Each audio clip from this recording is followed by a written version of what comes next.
وما أفاء الله على رسوله منهم فما أوجفتم عليه من خيل ولا ركاب ولكن الله يسلط رسله على من يشاء والله على كل شيء قدیر۔ یہ آیت وما افاء اللہ سے شروع ہو رہی ہے اور اس سے اگلی آیت میں واو نہیں ہے، ما افاء اللہ علی رسولی ہے۔ یہاں تک الفاظ ایک جیسے ہیں، صرف واو کا اضافہ ہے پہلی آیت میں، اگلی آیت میں واو نہیں ہے۔ ما بھی مد منفصل ہے، چھوٹی مد ہے، الف مد ہے۔ افاء بھی مد متصل ہے، دونوں میں فرق کیا ہے؟ ما میں الف مدہ ہے اور اس کے بعد حمزہ، افا کا حمزہ دوسرے کلمے میں ہے، جبکہ افا میں فا الف مدہ ہے اور حمزہ اسی کلمے میں ہے، جس کی وجہ سے یہ مد متصل ہے، مد واجب ہے۔ اور ما میں مد منفصل ہے، وہ چھوٹی ہے، یہ بڑی ہے۔ حمزہ کو لفظ اللہ کے لام سے ملا دیں گے تو افا اللہ ہو جائے گا۔ افا کا جو حمزہ ہے وہ لام سے ملے گا، ادغام شمسی ہوگا، لام کو 2 حرکات لمبا کریں گے۔ علی رسول میں عین وسط حلق سے ادا کریں گے، لام پر کھڑا زبر ہے، 2 حرکات لمبا کریں گے۔ رسول ہی را پر پڑھیں گے، سو و مد ہے، ہی لام جلدی اور باریک معروف پڑھیں گے، ہی مد صلہ ہے، 2 حرکات لمبا کریں گے۔ منہم نون ساکن پہ اظہار حلقی ہے، میم ساکن پہ اظہار شفوی ہے۔ فما اوجفتم، اب دیکھیں یہاں بھی مد منفصل آئی، جیسے شروع میں وما تھا اس پہ آئی تھی، فما ہے، آگے حمزہ ہے، او وولین ہے۔ جفتم میں فا ساکن پہ حمزہ، میم ساکن پہ اظہار ہے۔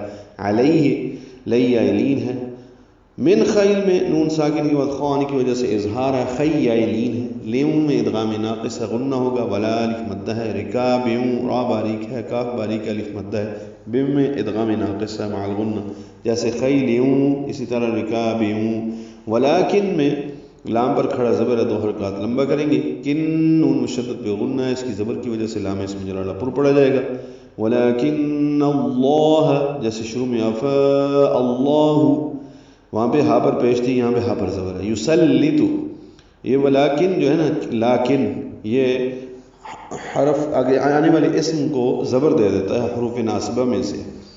ولیکن اللہ یسلط، یہ سین پڑھنا ہے، صاد نہیں پڑھنا، لام باریک ہے، تو پر رسولہ میں را پر پڑھیں گے، لام پر زبر ہے، ہو الٹا پیش مد صلہ ہے، علی لام پر کھڑا زبر ہے۔ دیکھیں شروع میں علی رسولی، پھر اب علی من یشاء، من یشاء میں ادغام ناقص ہے، غنہ ہوگا، من یشاء میں مد متصل الف مدہ کے بعد حمزہ ایک ہی کلمے میں آنے کی وجہ سے وقفاً اس پہ رکیں گے، جھٹکے سے پڑھا جائے گا حمزہ۔ علی من یشاء واللہ علی کل شیء قدیر، واو کی زبر کی وجہ سے لام اسم جلالہ پر پڑھیں گے۔ علی ایک مرتبہ پھر آیا، کل شیء، کاف لام باریک، شیء ان میں اخفا ہے، شیء قدیر۔ قاف پر پڑھیں گے، دال کو لمبا کریں گے، را باریک پڑھیں گے، وقفاً قدیر، یا مدہ کے بعد را ساکن اس لیے لمبا کریں گے۔ اور جو مال اللہ نے ان کے قبضے سے نکال کر اپنے رسول کی طرف لوٹا دیے، حالانکہ تم نے ان کے حصول کے لیے نہ اپنے گھوڑے دوڑائے تھے اور نہ اونٹ، لیکن اللہ اپنے رسولوں کو جن پر چاہے مسلط فرما دیتا ہے، اور اللہ ہر چیز پر قادر ہے۔